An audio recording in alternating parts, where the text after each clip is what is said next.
Bismillah. Innal hamdalillah nahmaduhu wa nasta'inuhu wa nastaghfiruh wa na'udzu billahi min shururi anfusina wa sayyiati a'malina.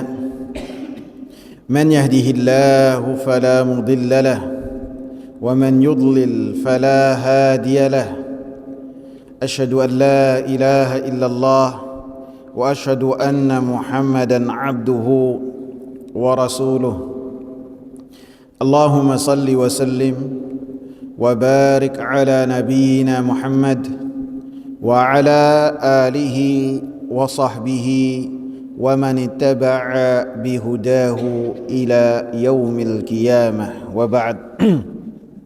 Hadirin jamaah sekalian yang saya hormati, pada pertemuan yang sebelumnya kita membahas surat Az-Zumar ayat 43 sampai 44. Amittakhadhu min dunillahi syufa'a, bahkan mereka menjadikan selain Allah subhanahu wa ta'ala sebagai perantara ataupun pemberi syafaat di antara mereka.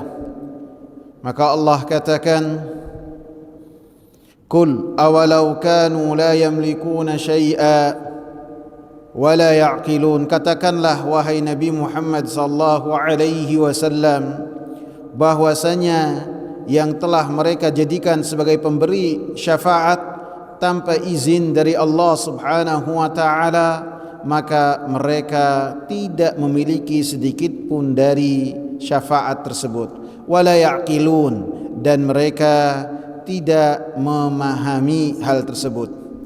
Qul lillahi syafa'atu jami'a, katakanlah wahai Nabi Muhammad sallallahu alaihi wasallam, milik Allah lah syafaat secara keseluruhan.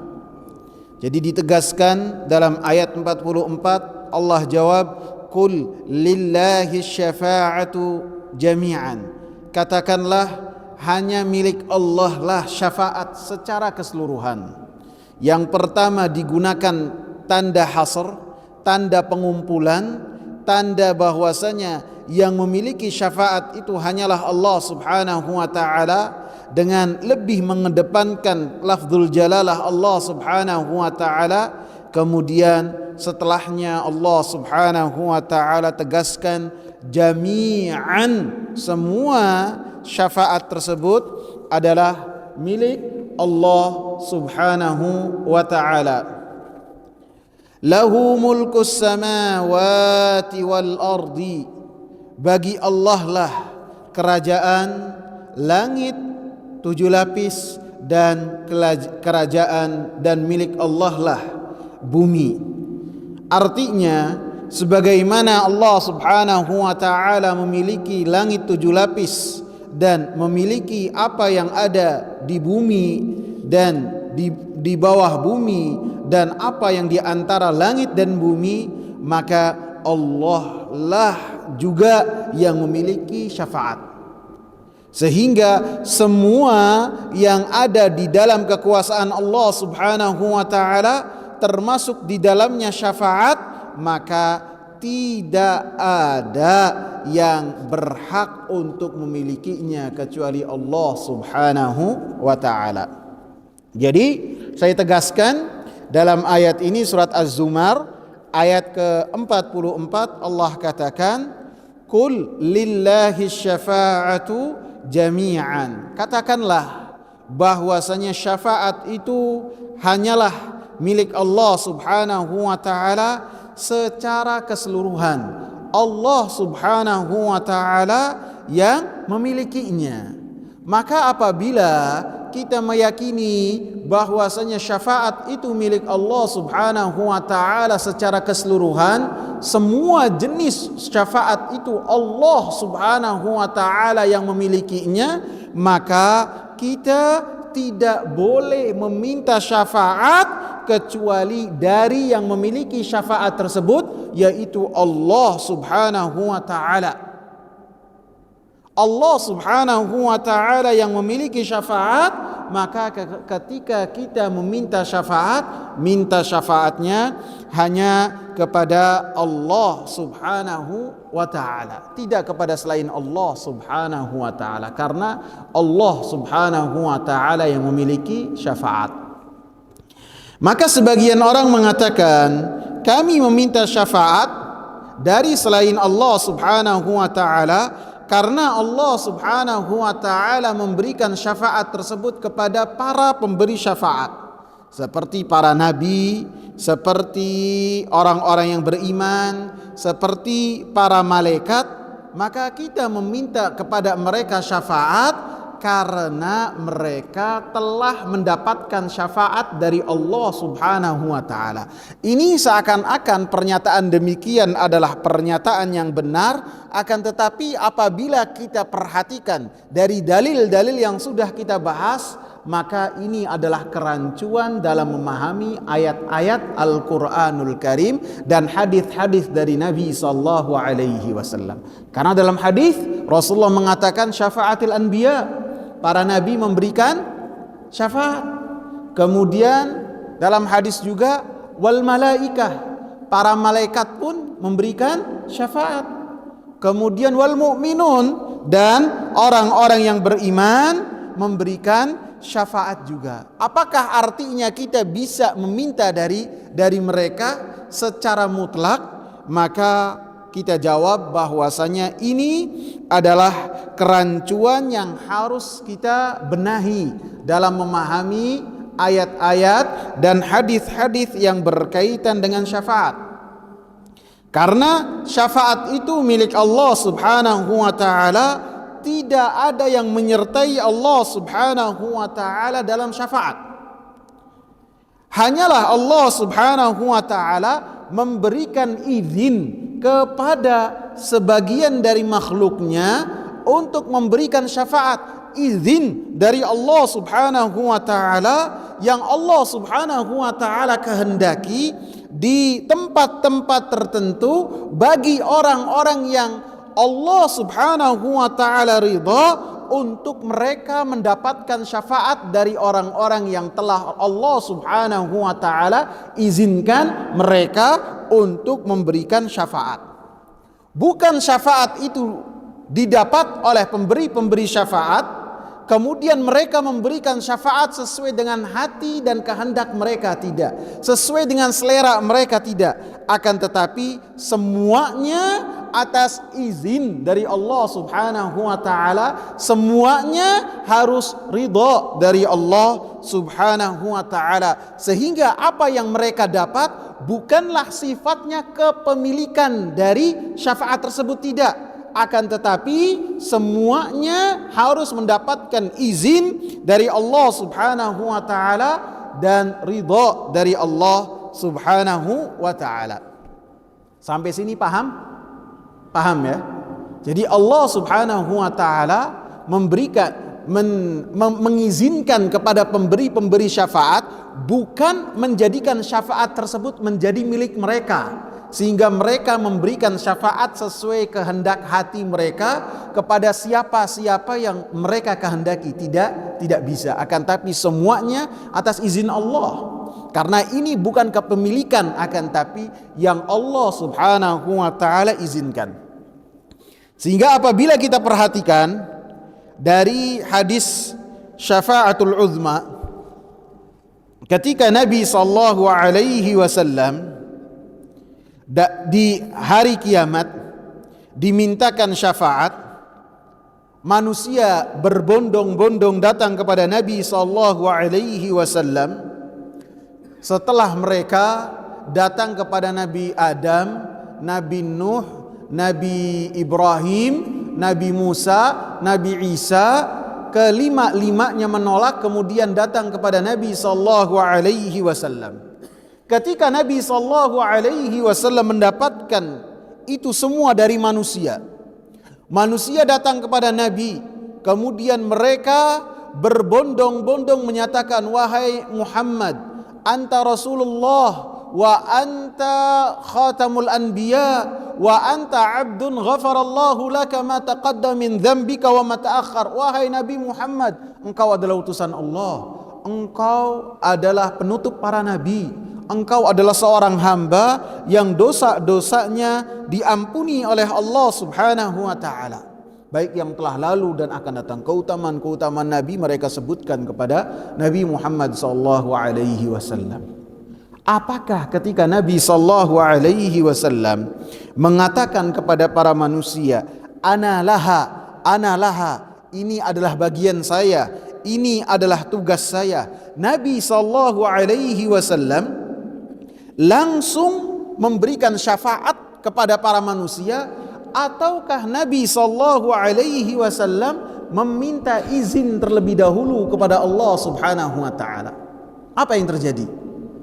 Nabi sallallahu alaihi wasallam meminta izin terlebih dahulu. Bahkan Nabi sallallahu alaihi wasallam ketika mendapati permintaan para manusia, Nabi sallallahu alaihi wasallam datang ke arsy-Nya Allah dan kemudian sujud dalam waktu yang lama dan kemudian bertasbih, bertahmid, memuji Allah Subhanahu wa taala dengan pujian-pujian yang pujian tersebut Nabi sallallahu alaihi wasallam hanya memuji Allah pada saat itu saja. Tidak pernah dilakukan pada sebelumnya, yakni pujian-pujian dan sanjungan-sanjungan yang Allah ilhamkan kepada Nabi Muhammad sallallahu alaihi wasallam dalam sujudnya. Kemudian setelahnya Allah Subhanahu wa taala mengatakan, ya Muhammad, irfa ra'sak, angkatlah kepalamu. Baru Nabi Muhammad sallallahu alaihi wasallam mengangkatnya. Kemudian dikatakan wasal tu'tahu, mintalah maka engkau akan dipenuhi. Isfa tusyaffa, mintalah, berikanlah syafaat, kata Allah Subhanahu wa taala, niscaya syafaat yang engkau berikan akan dipenuhi oleh Allah Subhanahu wa taala. Kemudian Rasulullah sallallahu alaihi wasallam meminta syafaat kepada Allah Subhanahu wa taala, sampai Allah Subhanahu wa taala memberikan jumlah yang sangat banyak dari penghuni api neraka yang Allah Subhanahu wa taala keluarkan dari api neraka dalam syafaat tersebut. Kemudian Nabi sallallahu alaihi wasallam mengulangi lagi sujudnya dengan waktu yang lama. Sampai 4 kali Nabi sallallahu alaihi wasallam melakukan hal tersebut dan tidaklah mengangkat kepalanya kecuali ketika diperintahkan oleh Allah Subhanahu wa taala. Kemudian Nabi sallallahu alaihi wasallam meminta syafaat lagi. Jadi izin yang pertama yang Allah Subhanahu wa taala berikan, tidak langsung Nabi sallallahu alaihi wasallam minta secara keseluruhan, tidak.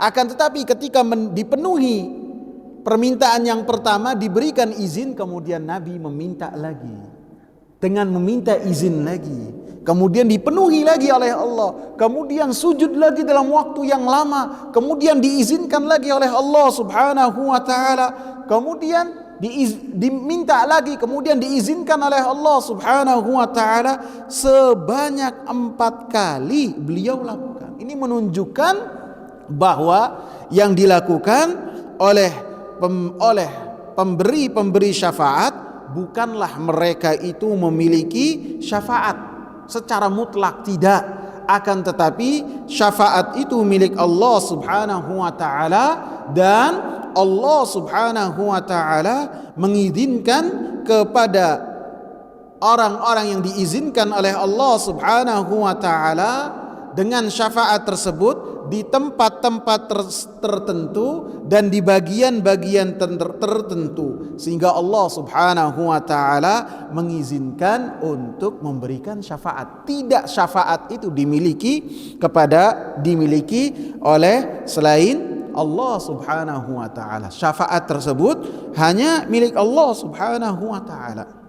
Sehingga kita dapati sebagian orang ketika mereka itu datang ke kuburnya Nabi sallallahu alaihi wasallam, meminta syafaat kepada Nabi sallallahu alaihi wasallam, maka ini tidaklah benar. Allah Subhanahu wa taala memberikan syafaat kepada Nabi sallallahu alaihi wasallam dengan makna mengizinkan kepada Nabi sallallahu alaihi wasallam syafaat hanya kapan? Pada hari kiamat. Adapun ketika seseorang meminta syafaat kepada Nabi sallallahu alaihi wasallam ketika Nabi sallallahu alaihi wasallam di alam barzah, maka pada saat itu Nabi sallallahu alaihi wasallam tidak diizinkan untuk memberikan syafaat, yang syafaat tersebut tidaklah terjadi kecuali atas izin Allah, dan Allah Subhanahu wa taala memberikan syafaat kepada Nabi Muhammad ketika pada hari kiamat. Adapun ketika Nabi sallallahu alaihi wasallam di alam barzah, di kuburnya, maka tidak bisa untuk mendapatkan izin dari Allah Subhanahu wa taala untuk memberikan syafaat. Paham? Paham enggak? Karena dalam ayat ini Allah katakan qul lillahi syafa'atu jami'a. Katakanlah bahwasanya syafaat tersebut hanyalah milik Allah Subhanahu wa taala, sehingga ketika kita meminta syafaat, mintanya hanya kepada Allah Subhanahu wa taala, tidak boleh kepada selain Allah Subhanahu wa taala. Kemudian ada satu permasalahan yang harus kita perhatikan, yaitu apa hukumnya meminta syafaat kepada selain Allah Subhanahu wa taala. Yaitu seperti ketika misalnya seseorang datang kepada orang yang masih hidup misalnya, karena meminta syafaat kepada selain Allah Subhanahu wa taala dalam 3 hal, dalam 3 keadaan. Yang pertama, meminta syafaat dari orang yang masih hidup, yang dia itu anggaplah seorang hamba Allah yang saleh, atau siapapun itu, ataupun Nabi sallallahu alaihi wasallam ketika masih hidup. Bolehkah seseorang meminta syafaat dari selain Allah Subhanahu wa taala? Jadi boleh tidak kita meminta syafaat dari orang yang masih hidup, yang orang tersebut adalah kita keyakini bahwasanya orang tersebut adalah orang yang soleh, akidahnya benar, di atas manhaj yang lurus misalnya. Boleh tidak kita meminta syafaat kepada orang tersebut dan orang tersebut masih hidup, berada di dekat kita? Maka ada perincian dalam jawaban hal ini. Yang pertama, apabila seorang yang meminta meyakini bahwasanya yang diminta ini memiliki syafaat dengan penuh, yaitu bahwasanya dia ini yang diminta memberikan syafaat kapan saja, tanpa izin dari Allah Subhanahu wa taala, tanpa ridha dari Allah Subhanahu wa taala, tanpa perintah dari Allah Subhanahu wa taala, dan bahwasanya syafaat orang yang diminta ini memiliki pengaruh yang besar, sehingga apabila orang ini memberikan syafaat, Allah Subhanahu wa taala pasti akan memberikan syafaat. Maka yang seperti ini adalah kesyirikan yang besar. Jadi ketika meminta syafaat kepada seseorang dengan keyakinan bahwasanya orang ini hamba Allah yang saleh dan dia benar-benar memiliki syafaat, dan ketika memberikan syafaat pada hari kiamat tanpa peranan dari Allah Subhanahu wa taala sedikit pun, tanpa ikut campur urusannya dengan Allah Subhanahu wa taala, dia memberikan kepada siapa yang dia kehendaki, dan ketika memberikan tanpa perintah dan izin dari Allah. Maka yang demikian, apabila ada keyakinan yang demikian, maka ketika meminta syafaat kepada orang lain, maka hukumnya adalah kesyirikan yang besar. Karena Allah Subhanahu wa taala menyatakan dalam surat Az-Zumar, qul lillahi syafa'atu jami'an. Katakanlah bahwasanya syafaat itu hanya milik Allah Subhanahu wa taala. Perincian yang kedua dari meminta syafaat kepada orang yang hidup, yang dia itu kita yakini kesalihannya. Yang kedua ini adalah ketika seorang yang meminta, dia meminta kepada yang diminta. Jadi orang yang meminta, dia datang kepada orang yang saleh untuk dia ini berdoa kepada Allah Subhanahu wa taala supaya Allah Subhanahu wa taala mengizinkan bagi orang yang diminta itu untuk memberikan syafaat kepada orang yang meminta. Paham nggak? Orang yang meminta datang kepada orang yang saleh. Kemudian orang yang meminta ini menyatakan, coba tolonglah, berdoalah kepada Allah Subhanahu wa taala supaya Allah Subhanahu wa taala mengizinkan kamu untuk memberikan syafaat kepada saya. Redaksinya beda atau tidak? Beda. Maka apabila demikian, keyakinan dari orang yang meminta itu bahwasanya syafaat itu milik Allah Subhanahu wa taala, dan syafaat itu diberikan harus atas izin Allah dan ridha dari Allah, sehingga ketika dia meminta kepada orang yang saleh yang dia yakini kesalehannya, dia yakini akidahnya lurus, supaya orang ini yang berdoa kepada Allah. Berdoa kepada Allah supaya Allah mengizinkan kepadanya untuk memberikan syafaat. Maka ini termasuk perkara-perkara yang tidak mengapa. Kalau yang jenis yang pertama itu syirik besar, mengeluarkan pelakunya dari agama ini. Adapun perincian yang kedua adalah tidak mengapa, karena termasuk meminta kepada orang-orang yang hidup, yang dalam perkara-perkara yang mampu ia lakukan, karena hanya berdoa kepada Allah Subhanahu wa taala. Karena orang yang memintanya tidak meyakini bahwasanya syafaat tersebut milik orang soleh yang dia minta, dan orang yang meminta ini tidak meyakini bahwasanya orang soleh ini tidaklah memberikan syafaat kapan saja dia mau, akan tetapi atas izin dari Allah Subhanahu wa taala. Dan saya tegaskan, orang ini meminta supaya orang yang diminta ini berdoa kepada Allah supaya Allah Subhanahu wa taala mengizinkan untuk dia ini mendapatkan syafaat dari orang yang diminta. Paham bedanya ya? Paham. Maka yang kedua ini boleh. Dalilnya harus ada dalilnya dong. Kita tidak boleh analisa sendiri, tidak boleh. Dalilnya disebutkan oleh Al-Imam Ahmad dalam Musnad Al-Imam Ahmad dari hadis Abi Musa Al-Asy'ari, begitu juga dari hadis Auf ibn Malik, begitu juga dari hadis Muadz ibn Jabal, bahwasanya Nabi sallallahu alaihi wasallam menyatakan, Innallaha khayyarani baina an yadkhula nisfu ummati al-jannata wa baina asy-syafa'ati fakhtartu asy-syafa'ata. Sesungguhnya Allah Subhanahu wa taala memberikan pilihan kepadaku. Pilihannya apa? Antara setengah umatnya Nabi sallallahu alaihi wasallam masuk surga atau mendapatkan syafaat. Diberikan pilihan oleh Allah Subhanahu wa taala. Maka Nabi sallallahu alaihi wasallam mengatakan fakhtartu syafa'ah, maka saya lebih memilih syafaat daripada setengah umatku masuk ke dalam surga.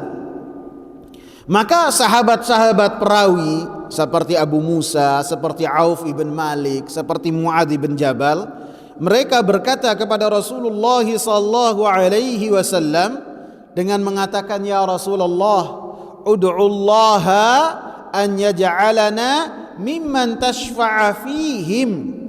Ya Rasulullah, berdoalah kepada Allah Subhanahu wa taala supaya Allah Subhanahu wa taala menjadikan kami ini termasuk dari orang-orang yang mendapatkan syafaat dari Engkau ya Allah.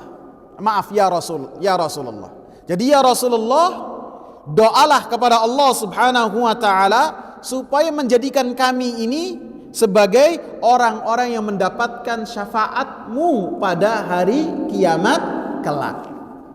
Jadi di dalam hadis ini para sahabat ridwanullahi alaihim yang mereka adalah orang-orang yang bertauhid, mereka meminta kepada Nabi sallallahu alaihi wasallam supaya meminta kepada Allah Subhanahu wa taala supaya Nabi sallallahu alaihi wasallam memberikan syafaat kepada mereka. Sehingga dalam riwayat yang lain mereka itu berkata, nanshuduka billahi wasuhbati illa ja'altana mimman tashfa'u fihim. Saya meminta kepadamu atas nama Allah wahai Rasulullah dan persahabatan yang ada dengan kita supaya kita ini termasuk dari orang-orang yang mendapatkan syafaat dari engkau. Jadi dalam hadis yang saya bawakan tadi menunjukkan para sahabat ridwanullahi alaihim mereka meyakini bahwasanya syafaat itu milik Allah Subhanahu wa taala, bukan milik Rasulullah sallallahu alaihi wasallam, sehingga ketika mereka berupaya untuk mendapatkan keistimewaan dari orang-orang yang mendapatkan syafaat dari Rasulullah sallallahu alaihi wasallam dengan redaksi, ya Rasulullah, berdoalah kepada Allah supaya Allah jadikan kami termasuk dari orang-orang yang mendapatkan syafaat dari engkau. Jadi jenis yang kedua itu boleh apabila meyakini bahwasanya syafaat itu milik Allah, dan ketika meminta syafaat bukan mengatakan saya minta syafaat darimu, tidak. Saya duduk bersamamu, baik denganmu, bermuamalah dengan engkau supaya dapat dari syafaatmu, tidak. Akan tetapi ketika minta syafaat, meminta supaya orang tersebut berdoa kepada Allah Subhanahu wa taala supaya orang yang meminta didoakan termasuk dari orang-orang yang mendapatkan syafaatnya, seperti yang telah dimintakan oleh para sahabat Nabi ridwanullahi alaihim. Sebagian sahabat Nabi, Muadz ini adalah termasuk dari orang yang a'lamun nasi bil halali wal haram, ulamanya para sahabat, ulama. Sehingga beliau adalah dai yang telah diutus oleh Rasulullah sallallahu alaihi wasallam ke Sana'a. Begitu juga Abu Musa al-Asy'ari. Abu Musa al-Asy'ari diutus oleh Rasulullah sallallahu alaihi wasallam ke Aden, menunjukkan dua sahabat ini dari pembesar sahabat yang dia memiliki ilmu. Kemudian keadaan yang kedua, kalau yang tadi meminta syafaat dari orang-orang yang hidup. Adapun keadaan yang kedua, meminta syafaat dari orang-orang yang telah mati. Maka ini adalah kesyirikan yang besar. Ketika seseorang meminta kepada orang yang telah mati, siapapun itu yang telah mati, dengan mengatakan berilah kami syafaat, siapapun yang telah mati, mau orang solehnya gimana, ataupun termasuk dari para nabi, ketika seorang meminta kepada kuburan orang-orang tersebut dengan mengatakan isfa'u lana, berilah kami syafaat di sisi Allah Subhanahu wa taala, ya sayyidi fulan as'aluka syafa'ah, wahai pemimpinku, wahai sayyid fulan, saya meminta kepada engkau syafaat.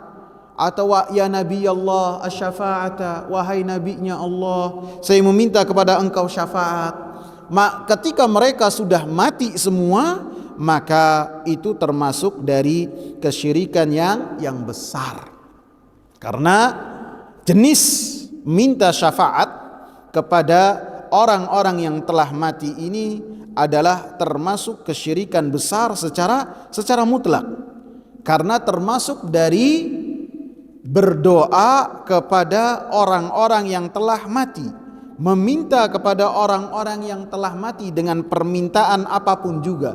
Ketika seseorang datang kepada orang yang mati di kuburnya berdoa dan meminta, maka ini adalah kesyirikan yang besar. Ketika dia meminta kepada orang yang telah mati, untuk menjadi perantara antara dia dengan Allah Subhanahu wa taala, maka ini syirik kecil. Akan tetapi ketika seseorang meminta kepada orang yang telah mati supaya hajat dia dipenuhi, supaya kebutuhan dia dipenuhi, dagangan dia laris, rezeki dia enteng, jabatan dia langgeng, anak dia enteng jodoh, dia minta kepada yang ada di dalam kubur siapapun itu. Mau kuburnya asli, mau orang soleh, mau tidak soleh, ataupun kuburan fiktif, maka itu termasuk dari kesyirikan yang besar. Allah Subhanahu wa taala mengatakan dalam pelajaran yang sudah kita bahas, surat Al-Ahqaf ayat 5 dan 6, "Wa man adallu mimman yad'u min dunillahi man la yastajibu lahu ila yaumil qiyamati wa hum an du'aihim ghafilun." Siapakah yang lebih sesat dari orang-orang yang berdoa kepada selain Allah Subhanahu wa taala, yang tidak akan memberikan ijabah kepadanya sampai hari kiamat, tidak akan memberikan jawaban. Wahum an du'aihim ghafilun, dan yang diseru dan yang diminta dari doa-doa dan permintaan-permintaan mereka, mereka lalai. Karena mereka lalai. Apabila mereka itu hamba-hamba Allah yang saleh, maka ketika di alam barzah mereka mendapatkan kenikmatan kubur. Kalau sudah di dalam kenikmatan kubur, mana peduli dengan orang-orang yang ada di atas dan tidak akan tahu. Sebaliknya, ketika yang dimintakan adalah orang-orang yang tidak saleh, ahli maksiat, ahli syirik, maka mereka dalam azab di dalam kubur, maka mereka lebih tidak peduli lagi karena mereka sibuk. Semuanya mereka dalam keadaan lalai. Wa idza husyiran nasu kanu lahum a'daan wa kanu bi'ibadatihim kafirin. Maka apabila dikumpulkan manusia, maka orang yang beribadah dan orang yang diibadahi pada hari kiamat kelak akan bermusuh-musuhan, akan saling menyalahkan. Siapa yang nyuruh ente beribadah kepadaku? Siapa yang menjadikan kamu menjadi tandingan untuk saling menyalahkan? Wa kanu bi'ibadatihim kafirin. Satu dengan yang lain, dengan ibadah yang dilakukan oleh selain mereka, saling mengingkari.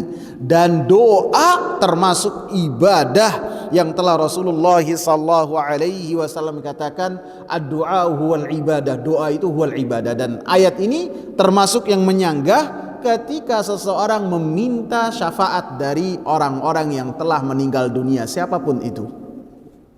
Dalam surat Fatir ayat 14, Allah Subhanahu wa taala katakan, "In tad'uuhum la yasma'u du'aakum walau sami'u mastajabu lakum wa yawmal qiyamati yakfuruna bisyirkikum." Jika kalian berdoa kepada mereka, maka mereka tidak akan mendengar doa-doa kalian. Ini kejahilannya. Ketika kalian berdoa kepada mereka, karena yang telah mati tidak akan mampu mendengar doa-doa kalian. Walau sami'u, walaupun anggaplah kita gunakan pengandaian, kata Allah. Seandainya mereka itu mendengar apa yang kalian ungkapkan dari hajat-hajat kalian, termasuk meminta syafaat, mastajabu lakum, mereka tidak akan mampu untuk memenuhi doa-doa kalian dan hajat-hajat kalian. Wa yaumal qiyamati yakfuruna bisyirkikum, dan pada hari kiamat mereka akan mengingkari ibadah-ibadah kalian kepada mereka. Jadi dua ayat ini menunjukkan ketika seseorang meminta syafaat dari orang yang telah meninggal dunia, maka ini termasuk dari kesyirikan yang besar. Dalil yang kedua bahwasanya menunjukkan bahwasanya hal ini adalah kesyirikan yang besar dan tidak akan ada faedahnya, bahwasanya orang yang telah meninggal dunia pastinya tidaklah memiliki syafaat dan tidaklah mampu memberikan syafaat. Siapapun itu yang ada di alam barzah telah meninggal dunia, maka tidak memiliki syafaat dan tidak memberikan syafaat. Karena orang-orang yang telah meninggal dunia, yang telah mati, Rasulullah sallallahu alaihi wasallam katakan bahwasanya amalan mereka telah terputus, tidak akan ada lagi kaitannya dengan orang-orang yang ada di dunia, dan kehidupan mereka telah beres. Idza mata ibnu adama inqata'a amaluhu illa min thalath. Apabila anak manusia meninggal dunia, maka setiap urusannya dengan dunia pasti akan terputus. Amalan-amalan dia terputus kecuali dari 3 hal. Dari apa tuh? Sedekah jariyah, ilmun, dan terus kemudian ilmu yang bermanfaat. Yang ketiga apa? Anak soleh yang berdoa. Ada nggak perkara dimintai syafaat dipenuhi? Ada nggak? Nggak ada. Jadi apabila meminta syafaat dipenuhi oleh orang-orang yang telah mati, dan itu termasuk hal yang disyariatkan, pasti dalam hadis ini Rasulullah sallallahu alaihi wasallam akan menyebutkan bahwasanya mereka mampu memberikan, akan tapi tidak dijelaskan, menunjukkan hal tersebut tidak ada, dan siapa yang melakukan hal tersebut adalah meminta dari sesuatu yang tidak dimiliki dari selain Allah Subhanahu wa taala. Kemudian yang ketiga, dalil yang ketiga bahwasanya sebagian besar dari orang-orang yang meminta syafaat kepada orang-orang yang telah mati, mereka itu meyakini bahwasanya orang yang mati yang diminta oleh mereka adalah orang-orang yang memiliki syafaat secara mutlak, dan ini tidak benar. Seperti yang sudah kita jelaskan bahwasanya syafaat itu milik Allah, dan syafaat itu haruslah terjadi atas izin Allah dan ridha dari Allah Subhanahu wa taala. Dalil yang keempat, bahwasanya sebagian besar dari mereka orang-orang yang meminta syafaat dari orang-orang yang telah mati, maka di hati-hati mereka ada tawakal dan berserah diri kepada yang telah mati di dalam kubur tersebut. Mereka berharap kepada yang ada di dalam kubur, dan kemudian mereka memiliki raghbah, keinginan untuk disampaikan kepada orang yang telah mati, dan ini semuanya kesyirikan. Tawakal hanya kepada Allah Subhanahu wa taala. Tidak boleh seseorang bertawakal kepada selain Allah. Cukup hanya kepada Allah Subhanahu wa taala. Demikian juga amalan-amalan hati. Rasa takut, rasa harap, rasa raghbah, keinginan haruslah diberikan kepada Allah Subhanahu wa taala. Maka dengan 4 dalil ini menunjukkan bahwasanya meminta syafaat dari orang-orang yang telah mati siapapun itu, maka termasuk kesyirikan yang besar. Tadi udah kita bahas 2 jenis syafaat dari orang-orang yang masih hidup. Ketika memintanya, hukumnya terbagi menjadi 2. Ada yang syirik besar, ada yang boleh. Yang kedua, meminta syafaat dari orang-orang yang telah mati. Kemudian jenis yang ketiga, meminta syafaat pada hari kiamat dari para nabi. Apakah ini termasuk dari jenis meminta syafaat kepada selain Allah Subhanahu wa taala, seperti dalam hadis yang sudah kita jelaskan? Dalam hadis yang sudah kita jelaskan bahwasanya para manusia, mereka ketika dalam keadaan kepayahan lagi kesusahan di padang mahsyar, sebagian dari mereka berkata kepada yang lainnya, marilah kita meminta syafaat kepada Allah Subhanahu wa taala. Kemudian mereka datang kepada Nabi Adam, Nabi Nuh, Nabi Ibrahim, Nabi Musa, Nabi Isa. Semuanya memberikan uzur, dan satu persatu dari nabi-nabi tersebut kecuali Nabi Isa alaihi salam menyebutkan satu dosa yang mereka malu kepada Allah Subhanahu wa taala dari dosa yang telah mereka lakukan, walaupun Allah Subhanahu wa taala telah menerima taubat mereka. Dan setiap dari mereka termasuk Nabi Isa alaihi salam mengatakan, sesungguhnya Allah Subhanahu wa taala hari ini telah murka dengan kemurkaan yang tidak pernah murka seperti ini. Baik yang telah lalu ataupun yang akan datang tidak akan murka seperti murkanya saat ini.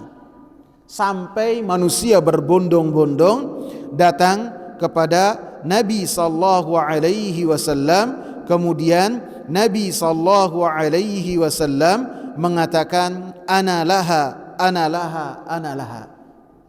Ini adalah bagian saya, ini adalah jatah saya, ini adalah yang telah dijanjikan oleh Allah Subhanahu wa taala kepada Nabi Muhammad sallallahu alaihi wasallam.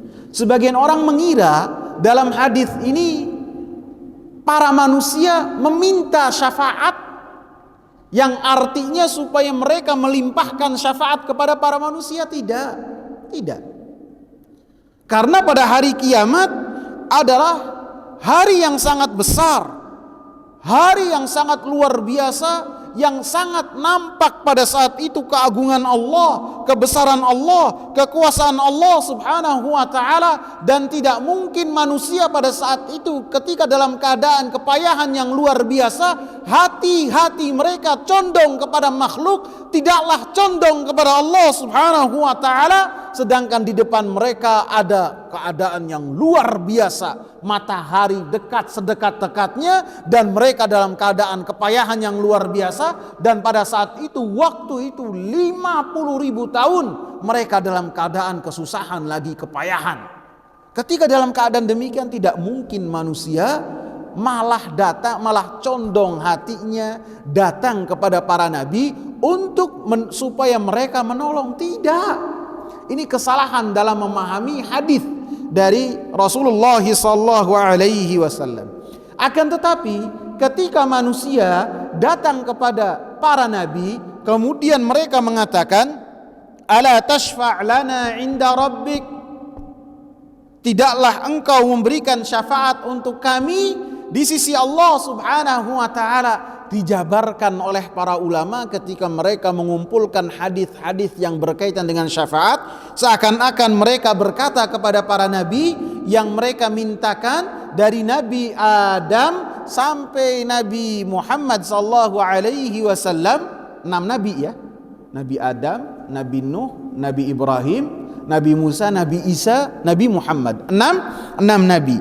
Seakan-akan mereka berkata kepada para nabi yang telah mereka mintakan, supaya engkau wahai nabi datang menuju Allah Subhanahu wa taala, meminta kepada Allah Subhanahu wa taala dengan sebab-sebab yang telah diizinkan oleh Allah Subhanahu wa taala, dengannya syafaat dari Allah Subhanahu wa taala turun kepada kita. Bukan ketika mereka berbondong-bondong kepada para nabi supaya para nabi melimpahkan syafaat, tidak. Karena para manusia pada saat itu meyakini bahwasanya keagungan Allah Subhanahu wa taala sangat besar, sehingga hati-hati mereka sangatlah condong kepada Allah yang maha besar, tidak akan melirik sedikit pun kepada selain Allah Subhanahu wa taala.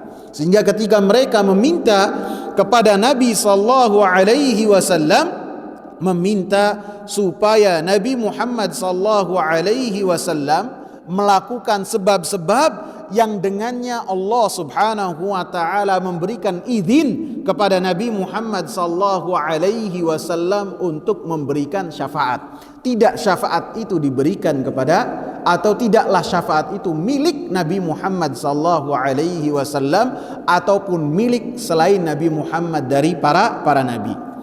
Sehingga apabila kita perhatikan hadis-hadis yang berkaitan dengan syafaatul uzma, bismillah.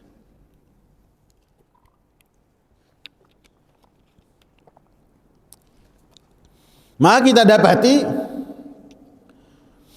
bahwasanya Nabi Muhammad sallallahu alaihi wasallam ketika mengatakan ana laha, ketika manusia datang kepada Nabi sallallahu alaihi wasallam, ini adalah bagian saya, ini adalah jatah saya, ini adalah apa yang telah dijanjikan oleh Allah kepada saya. Nabi SAW seperti yang saya sebutkan tidak langsung memberikan syafaat, tidak. Akan tapi apa? Saya ulang-ulang dari tadi. Apa? Meminta izin kepada Allah Subhanahu wa ta'ala. Dan ini adalah dari kesempurnaan penghambaan Nabi Muhammad sallallahu alaihi wasallam kepada Allah Subhanahu wa ta'ala, dan dari kesempurnaan adab yang dimiliki oleh Nabi Muhammad sallallahu alaihi wasallam. Beliau meminta izin dengan izin yang luar biasa, dan kemudian setelahnya memberikan syafaat. Kemudian memberikan apa? Melakukan muqaddimah yang sangat banyak, bukan hanya satu, 4 ataupun 3 muqaddimah yang luar biasa. Dari Rasulullah sallallahu alaihi wasallam meminta izin. Kemudian yang muqaddimah yang kedua, Rasulullah sallallahu alaihi wasallam berdiri di hadapan Allah Subhanahu wa taala ataupun di bawah arsy-Nya Allah Subhanahu wa taala. Kemudian Nabi sallallahu alaihi wasallam memuji Allah Subhanahu wa taala dengan pujian-pujian yang pujian tersebut langsung diilhamkan oleh Allah Subhanahu wa taala kepada Nabi Muhammad sallallahu alaihi wasallam pada saat itu. Tidak pernah dilakukan oleh Nabi di dunia. Dan Nabi sallallahu alaihi wasallam memuji dengan pujian-pujian yang sangat banyak. Ini muqaddimah yang kedua. Muqaddimah yang ketiga, Nabi sallallahu alaihi wasallam sujud kepada Allah Subhanahu wa taala dengan sujud yang sangat lama, dan tidaklah mengangkat sujudnya kecuali diperintah oleh Allah Subhanahu wa taala. Dan ketika sujud pun memuji Allah Subhanahu wa taala dengan pujian-pujian yang sangat banyak sekali.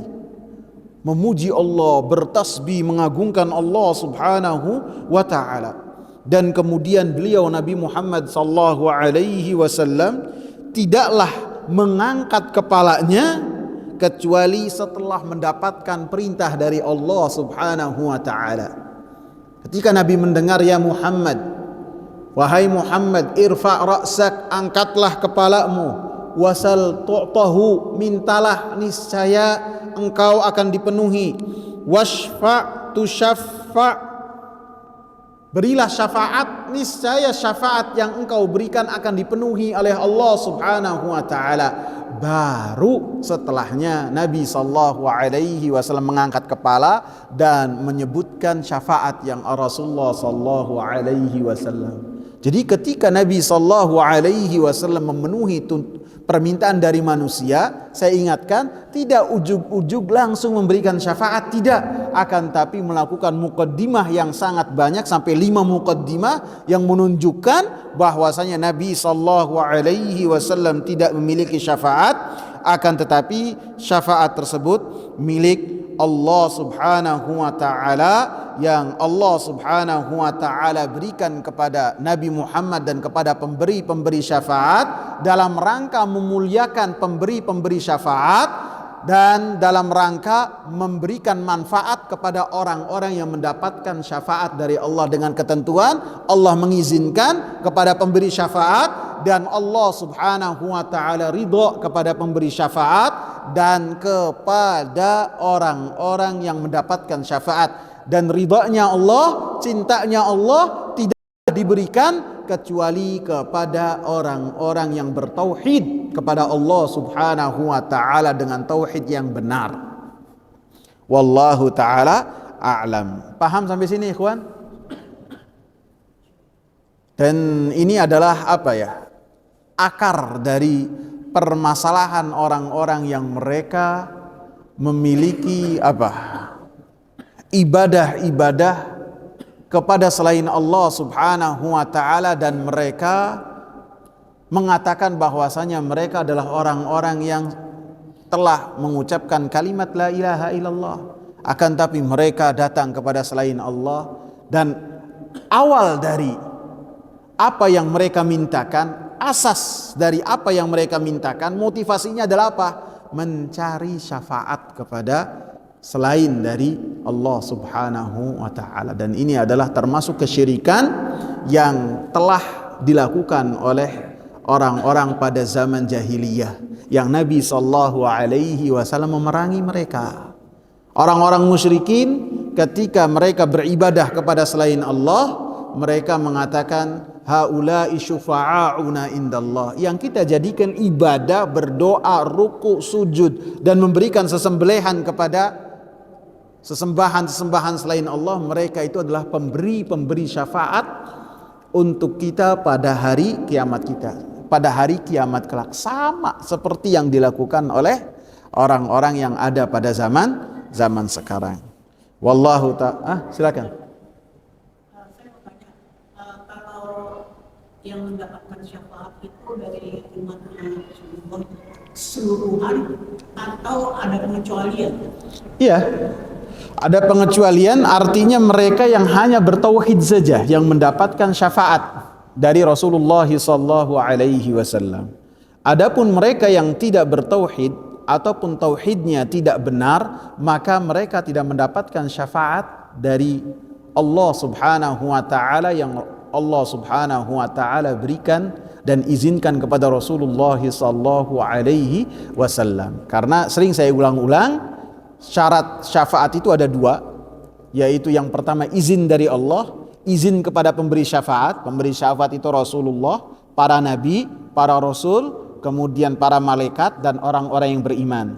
Dan yang mendapatkan syafaat pun harus mendapatkan ridho dari Allah. Dan ridho dari Allah Subhanahu wa taala hanya diberikan kepada orang-orang yang bertauhid kepada Allah Subhanahu wa taala dengan tauhid yang benar. Sehingga penulis kitab ini setelah membawakan 6 ayat Al-Qur'an, 6 ayat, kemudian menutup dengan perkataan yang sangat bagus sekali dari Syekhul Islam Ibnu Taimiyah. Insyaallah akan kita bacakan. Dan kemudian Syekhul Islam Ibnu Taimiyah membawakan hadis dari Abu Hurairah. Abu Hurairah bertanya kepada Rasulullah, "Wahai Rasulullah, siapakah orang yang paling berbahagia dengan syafaatmu pada hari kiamat?" Maka Rasulullah sallallahu alaihi wasallam katakan, "Man qala la ilaha illallah khalisan min qalbihi." Orang yang paling berbahagia dengan syafaatku pada hari kiamat kelak adalah orang-orang yang mengucapkan kalimat la ilaha illallah, mengamalkan kalimat la ilaha illallah, meyakini kalimat la ilaha illallah sampai mati murni dari hatinya. Dia jaga terus kalimat la ilaha illallah. Maka inilah yang mendapatkan syafaat. Sehingga dalam muqaddimah saya katakan atau saya nukil perkataan salah seorang ulama bahwasanya syafaat dan tauhid itu satu kesatuan, tidak bisa dipisahkan. Ketika seorang ingin mendapatkan syafaat, maka harus bertauhid kepada Allah Subhanahu wa taala dalam beribadah. Harus bertauhid kepada Rasulullah sallallahu alaihi wasallam ketika mengikut dalam beribadah. Haruslah hanyalah Rasulullah sallallahu alaihi wasallam yang ia jadikan panutan, selain Rasulullah tidak dia jadikan panutan. Gitu. Paham ya? Baik, semoga bermanfaat. Subhanakallahumma bihamdika asyhadu an la ilaha illa anta astaghfiruka wa atubu ilaih. Assalamu alaikum warahmatullahi wabarakatuh.